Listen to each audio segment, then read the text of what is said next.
lớn thì mình từ ca bọ kè kim bò như đấy to vì bọ kè chẳng bao giờ là màu xà mini mí này nó vì bọ kè smooth fall cho mơ được nông như này các bạn tại vì ô bây giờ là thì bạn vừa bọ kè nằm dưới của nó vì trên dùng đá nhưng thì nhớ nhưng từ bọ kè lực nhiều như thế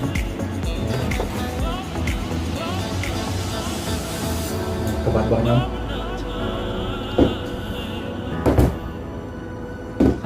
hai cái nhá buông dưới cột xính này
tăng mắt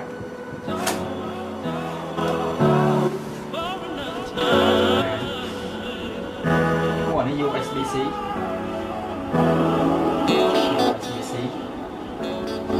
quên tủ sạc đây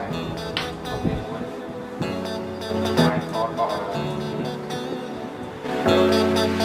một lối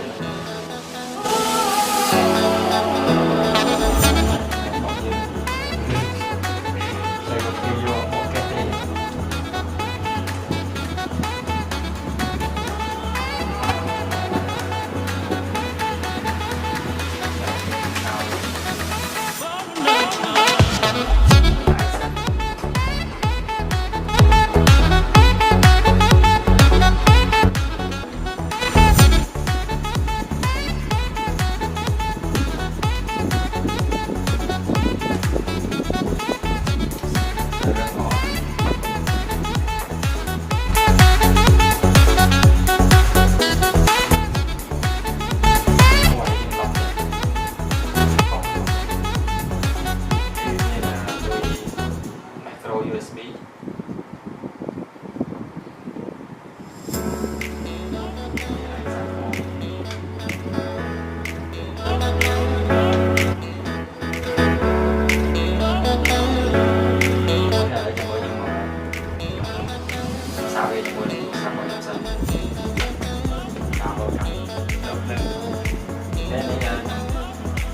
download ai để dương cho các store nó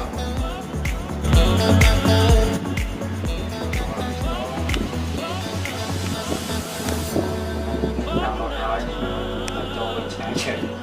ní giật bài play này cho vào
Bye.